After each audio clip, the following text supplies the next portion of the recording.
Hi, everybody, and welcome back to this week's edition of the New Variety Art Show. I'm your host, Brad Zinn, and glad to be here. We have a lot of fun on this show, and I wish sometimes you could see what happens before the camera rolls.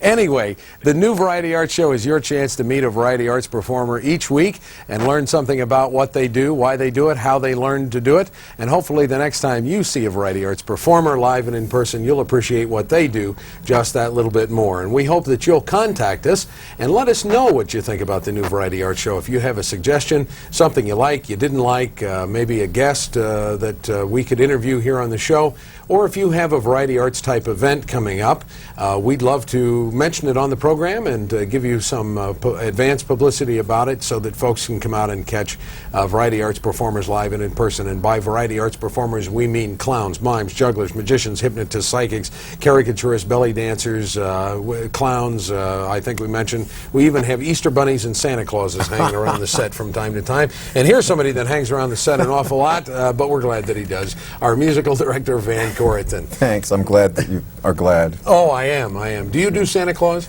No, I don't even do ho, ho, ho. Well, that's okay. I do Scrooge. Oh, do you? Yeah. You and my dad, I think. No, I'm just kidding. Where are you playing now? Remind us once again. All right. I'm at the Fabulous Phoenician Resort. Fabulous Phoenician. Yep. I'm there every afternoon for tea at the Steinway.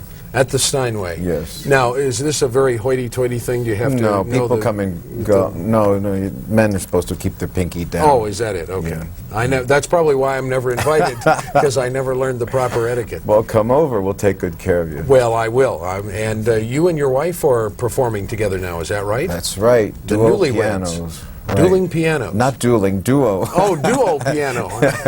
Oh, they start a new act. I think so. Right. Well, we couldn't get you in this studio, but maybe we'll get some videotapes sometime. I'll bring a clip. Okay, bring a clip and we'll do that. You know, we're very lucky to have our guest back with us again today. This is kind of a special show because Larry Becker was here before, and he is here again today because we ran out of time. We didn't get a chance to talk to him about all the things that we wanted to talk to him about. So we got a whole show? So we've got a whole show again with Larry Becker, and we're very pleased. Just for the folks that were not with us last time, I want to remind everybody that Larry Becker is a world traveler, a performer, an author, a lecturer, one of the leading exponents of mentalism and ESP demonstrations. He has received the prestigious Mentalist of the Year Award and the 1991 Psychic Entertainers Association Award for outstanding contributions to the art of mentalism, and he's here with us, and we're going to go over and meet him so we can try to get everything in this time that we didn't get in the last time. So you stay here, I'll go over here. All right, and once again, Larry Becker, hi. Thanks for coming back again and putting up with us again for another week here on the New Variety Art Show, Larry. Something we were talking about in the break here was a lot of us go to a cocktail party and you meet people and they say, well, hi, I'm Joe, I'm in computers, and somebody else does something else. And when people meet you for the first time and they maybe don't know what you do, how do you explain to them what you do? Define what you do for us. Well, essentially, I think most of us in this field go under the heading of a mentalist. Not too many people are familiar with what a mentalist is. Very often you'll find yourself equating it, depending upon how old your questioner is. If he's up in years, you say, do you remember Dunninger? Joseph Dunninger, whose photo appears every week at the top of our show in that montage of photos. Today, depending upon the amount of television exposure, I guess you'd have to give Kreskin the nod there. But essentially, you tell them that you're a mentalist. You are a person who deals in parapsychology, and you demonstrate it, but only for entertainment purposes. So this is psychic entertainment. Psychic entertainment. And now, do you have folks that are maybe a little scared of that? I mean, oh, absolutely. Now, you were mentioning also to me, we were talking about disclaimers, about whether or not you tell people what you tell them about how you do I think that the most important thing that I try to communicate to an audience is that whatever it is that I'm doing, there is nothing supernatural about it. In fact, anyone, a child of 3, can do what I'm doing No, I don't with believe it. 30 years practice. Well, Yes, maybe right, then. yes. Yeah.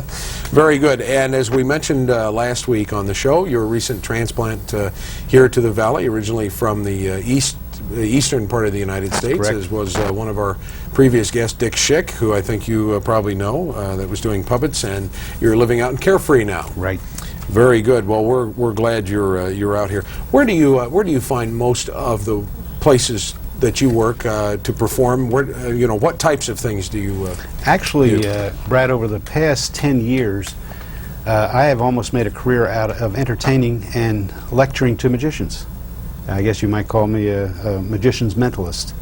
But I appear at major conventions throughout the world, magic organizations. I lecture, I perform, as you're aware, at the major conventions throughout the world. I think people out there watching probably don't know that hundreds and hundreds and hundreds of people attend these magic conclaves around the country, and there's probably over 60 different gatherings of some type or another throughout the course of a year. So I was featured in England back in September at the International Brotherhood of Magicians convention there, and the registration was 1,200. That's incredible. So a lot of people share this interest in the art. Some part-time, some full-time. Now, when you also perform for the lay public, though, Yes. I mean, just in entertaining, do you do corporate groups or? Well, just recently I was appeared at the Scottsdale Conference Center right here in town. Sure. It was our first appearance locally, and it was a Christmas party for the employees. Oh. And we did a 1-hour show. A good friend of mine, Ray Goulet, you may. Oh, sure. Ray did magic, and I did 30 minutes of mentalism. Well, So very good. I'm sure you were well received. I hope so. Very good. Well, we'll hope that more folks around the Valley can get a chance I to hope see so. you perform, because you do some marvelous, wonderful stuff. I mentioned last week that you were proud to say that you are a family man. Yes. Tell us a little bit about your family, your wife and your kids. Well, my lovely wife, April, who is here in the studio this evening, the better looking and better half. We couldn't afford to have her on, or we would have had her on. Such a low-budget show. But April, for many years, worked with me as not really an assistant, a partner in what we did. And she quit on me about halfway through a week at the Magic Castle. The fabulous Magic Castle in Hollywood, California? That's correct. I looked up one night, and there she was sitting out in the audience.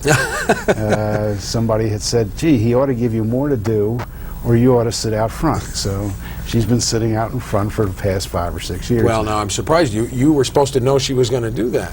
I was supposed to do that. That one got by you. She Yes. she psyched you out on that. Absolutely. There you go. Also, and you have a number of children. I have three grown daughters, Uh-huh. and 2 of them are teachers. One is in music, and I have a daughter who, for the lack of a better name, is. Do you remember Mr. Keene, or don't you remember that far back? There was a radio show on Mr. many Keene? years. Mr. Keene, Tracer of Lost Persons. Oh, sure. Okay. Now that you all right. Now that we got the whole title. My daughter is the vice president of a company called Keene Tracers, and it is her job to track down lost heirs. Uh-huh. And Finder of lost loves. well, yes, That not too, not huh? really. No, strictly money. But no, she's the largest. Their firm is the largest in the United States, and it's doing very well. Well, she must call Dad every once in a while and say, "Can you hone in on this guy for me?" Believe me, their methods are much better than mine. Well, but certainly not as entertaining. I don't think so. You've brought along, since we didn't get a chance last time for you to do everything that you had brought along with you to perform, we wanted to give you more of an opportunity this time around to do some more for us, because this is a fascinating aspect of the variety arts. Can I lay that there? Is that all right? Fascinating branch of the variety arts. Mentalism is akin to magic, but it is really something different. Isn't that right? Yes. Magic of the mind would probably be the best way to describe it, depending upon how you're presenting it. Yeah. There's some of us who do it tongue-in-cheek and for entertainment purposes. There are others who do it as being legitimate, such as Uri Geller. Uri Geller, who Right, bends perfect. spoons and keys and Exactly. starts watches Right. and Yes. has been in a fight with James Randi for who knows how many Still in the years. courts. Yeah, it's sort of they have sort of like a Muhammad Ali, Howard Cosell relationship. I think they That's both exactly kind of right. made each other. Well, they keep each other in the media. That's Yeah, true. so- That's true. Well, what have you prepared for us today? And let me explain to the folks watching that this is live on tape. We have not set up anything. I have no idea what this man is going to do, but I promise no electronic or camera tricks of any kind. We're just going to let it fly and see where it goes. Great. You know, most of the time people ask me whether or not I can control the outcome of a game of chance. I mean, invariably, that is the first thing that they say, because in their mind they see being able to use this power in Las Vegas. Certainly. So- I can think of something closer to home. The lotto. That's true, too. Actually, I found out over the years that while I had an ability to do this, it isn't something that you can do every time out. It is not 100%. And in most cases, if I were the one who stands to benefit, it's not worth the risk. However, for entertainment purposes, I think there's something to be said for it. Well, I'm ready to be entertained. And I'm going to show you a little game that I Okay. call the purse game. The purse game. The purse game. This is played with 4 leather purses. Purse number Little, 1, coin purses, number 2, number 3, and number 4. and each one marked. Right. Now, earlier this evening, Brad, I placed a $50 bill in one of these purses. The object of this game is for you to guess which of the purses has the $50 bill. And if you guess correctly, you get to keep the money. Van, if I get this, I'll split it with you. All right. here we Okay. Now, actually, I'm going to go one step further than that, because you may not get it on the first time out. I'll give you up to 3 guesses to win the money. So you don't have to do it the first time out. Start calling for reservations. We're going out for steak tonight. Not too fast. Okay. To go one step beyond that, I'm going to predict the order in which you are going to select these purses. Ooh, now this is getting spooky. Now, in the event that I fail to do that, then you'll automatically win the $50 bill. Ah, okay. So not So only you've got everything to gain and nothing to lose. you have to predict the order, and I got 3 chances to get the $50. And this is where the mind control comes in, because Okay. I'm going to try to steer you away from the one purse that has the $50 bill, but I will do that up here. Okay. Are you ready? Is this painless? Very painless. Okay. All right. Except when I lose. Okay. Purse number 1, number 2, number 3, or number 4. Which of those purses do you think the $50 bill is in? Number 4. Are you sure? Number 4. I feel it in my bones. You'll go with 4. Number 4. No monkey business. I'm going to lay these down on the Okay. table just for a minute in case the camera can't see that. This is number 4. Everybody see that? Okay. I want you to read what is, and by the way, is there anything else? Just take the paper out. Oh, no. there's- Anything it's else? Absolutely empty. No $50 bill in Nothing case the else. camera wants to come inside of the little purse. Yeah, and you Would want you me to read please this? read that aloud? This says, I predict that you will select coin purse number 4. Well, he's right on target. Oh, but I did say I would give you up to 3 That's chances. true. You didn't win the first time out. No. There are 3 purses left. There is purse number 1, number 2. I think Van's playing the game behind it there. And He's rooting 3. for me because we Right. got dinner riding on this. 1, 2, and 3. Which of these 3 purses now do you think holds the $50 bill? Number 1. I'm going to go at the other end. I'm going to Number go at 1. the other end. Because usually when I'm wrong, I'm so far wrong that I should go back all the way. Oh, have you been wrong before, Brett? So many times, Van. It's not even funny. Here's a piece of paper. Uh-oh. Do me a favor. Take it out. Examine the purse. Is there anything in there? There's nothing, no $50 bill, nothing Would you in there. please read that aloud? It says, I predict your second.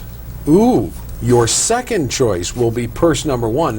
Now, how did he know that was going to be my second choice? It gets I better. didn't even know that was going It to gets better. We're down to 2 purses. You've got a 50-50 proposition facing you. be. Okay, we're in now. Number 2 and number 3, one of these purses contains a $50 bill. Which of the 2 purses would you like to bet? Your Can money. I ask Van for some help? He's that been okay? doing great so far. Okay, sure. Van, what do you think? 2 or 3? What do we go for? You really want me to tell you? I took this off. You really want me to tell you? Yeah, 2 or 3. I think he wants you to take 3, but I think it's in 2, but I could be really wrong. Okay, all right. Using reverse psychology, Larry, we're going to say number 2. You had to bring him along today. I was doing great. I think we got him in trouble now. No, number 2. Number two is this Number is the 2. one. Van, I'm really sorry to tell you this. Would you just take that out and Nothing in there. would you read what is on that? I predict your 3rd choice will be purse number 2. Your 3rd choice, purse number unbelievable. Well, I guess wait a it's minute. back to Jack in the Box for us. Not Van. yet, not Oh. exactly, because I could have had little slips of paper in all of these things. Well, that's true. but I did want you to see that there is a $50 bill in that glass purse. There's also a piece of paper in there. I know you're not going to believe that, and nothing else. No, it's empty. Would you please read aloud what's on there? I know how to treat my guests. You missed on all 3 guesses, but not... Oh, I'm sorry. You missed on all 3 guesses, not the best of scores. But since you've been a marvelous sport, $100 grand is yours. Ooh. Now, we have this on videotape. Are you ready? Yes. I want 100 grand, please. Oh. Well, we won't be splitting steak tonight, Van, but we'll split a candy bar. Thank you very much. Now, don't eat all this before I have a chance to get Little through with sweet music there, yeah. Yes, right. Sweet music. My goodness. Well, you've traveled all over the world and all over the United States. Did you want to talk about, we talked about some of your history. Tell us about, you had a funny story happen to you when you were in the service. Oh, yes. Did you want to recap that for us? Sure. We didn't get a chance to last time. I think being in magic, this year will be 49 years in magic and mentalism. But when I went into the Army back in 1950, I was in the reception center, and those of you who are in the Army know what that means.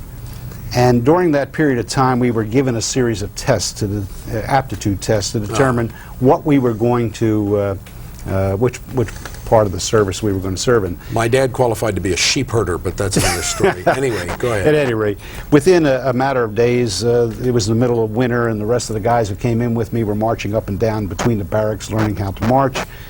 I was not with them. You see, I had a deck of cards with me, and I was entertaining the non-com, the non-commissioned officers. We were in a nice warm supply shack, and I was showing them card tricks while the rest of the fellows were running up and down. This went on for about 2-3 days, and all of a sudden the sergeant came in one day and said, Private Becker, you're wanted at 2nd Army headquarters. I said, 3 days, I'm being court-martialed. I couldn't believe It it. sounds serious to me. Next morning, I was all dressed up in my Class A uniform. A car picked me up, took me to 2nd Army headquarters. I was ushered in to see a full berth, a colonel. He said, Private Becker, shut the door. I shut the door, stood there, saluting. He said, I understand you do card tricks. I said, yes, sir. He said, I'm a very busy man.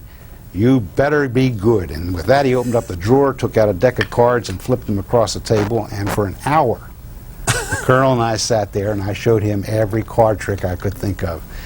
To make a long story even shorter, for some strange, mysterious reason, the rest of the fellows that I came in with went to the Tank Corps in Fort Knox, Kentucky. The next day, I was assigned as a post MP at Fort Meade, Maryland, to do shows at the Officers Club. Well, they probably didn't want you anywhere near Fort Knox and all that gold.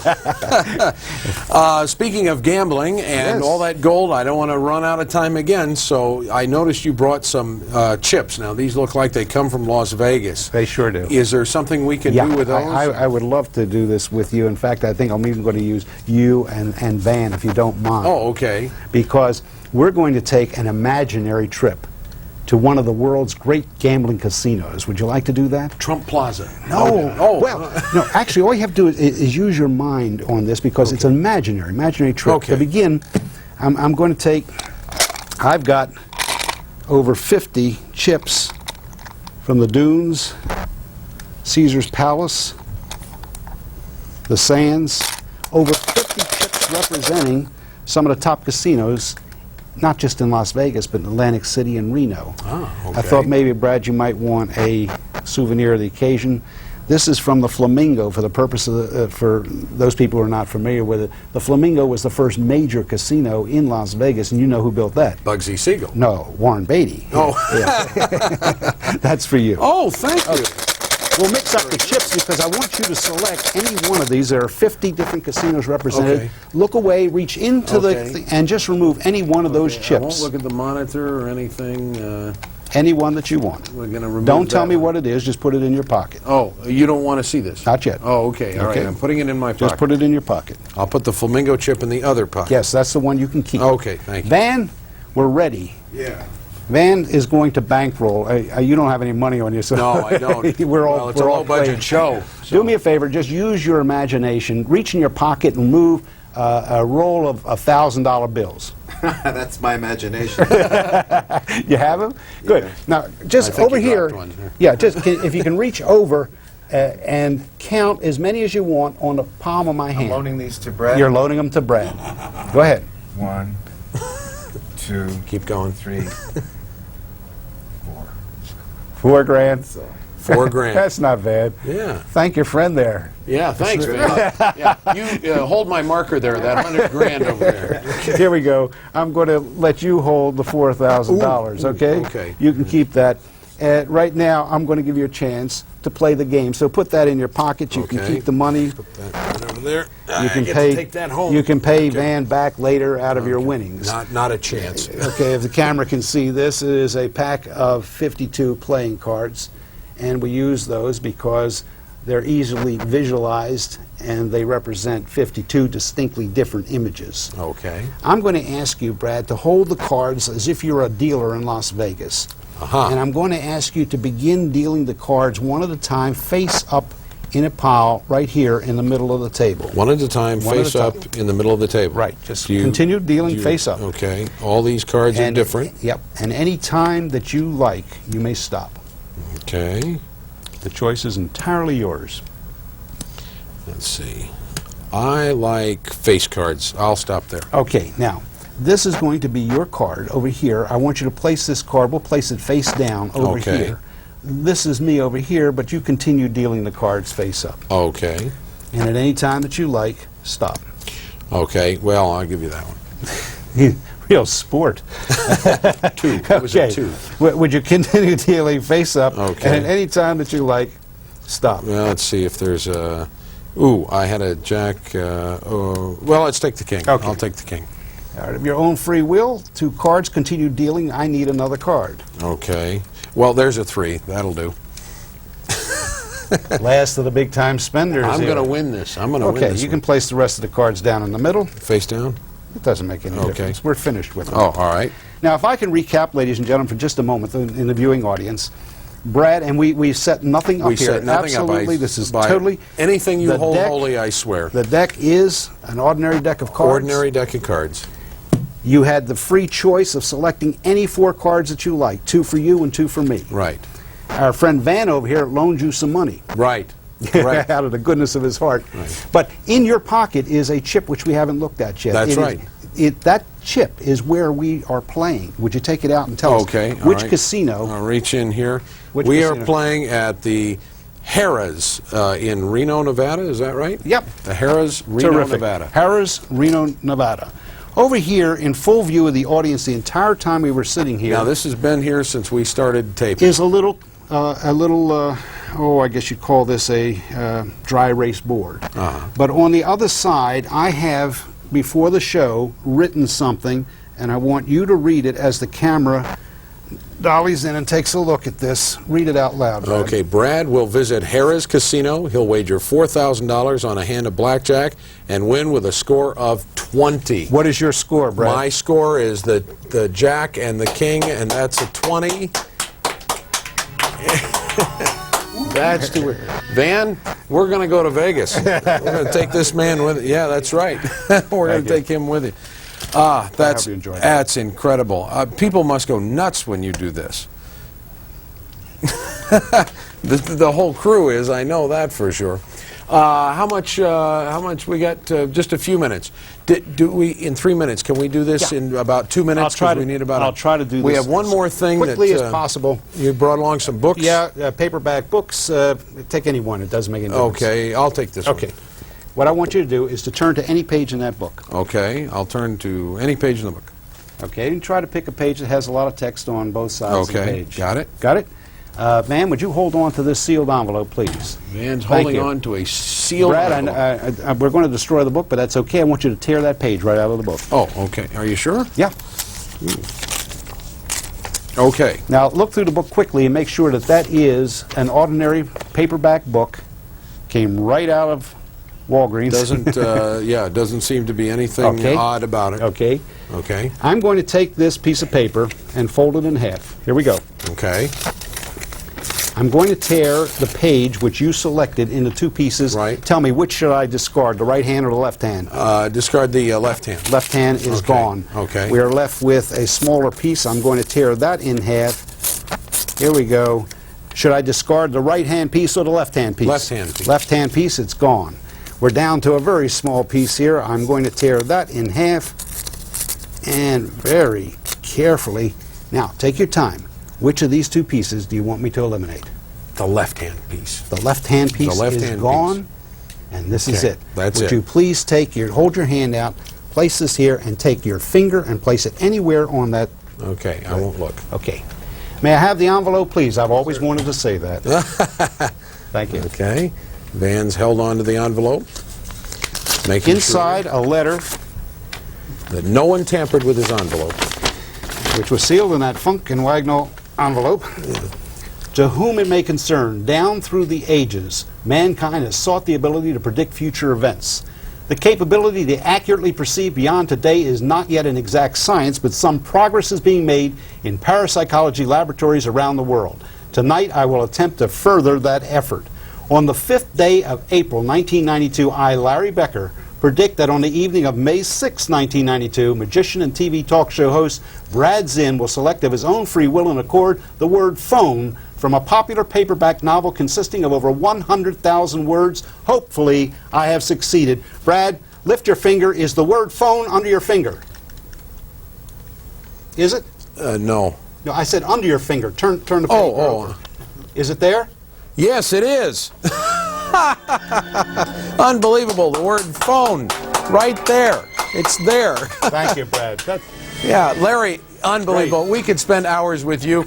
We want to thank you for taking time out of your busy schedule to be with us. Larry Becker, ladies and gentlemen. And Van, thank you. And we had a lot of fun today, didn't we? That's what this show is all about. Enjoyed 100 grand. Thank our viewers out there for watching, tuning in, and tune in next week. Same time, same channel on your public service station. Support variety arts in your community. Bye-bye, everybody. We're out of here.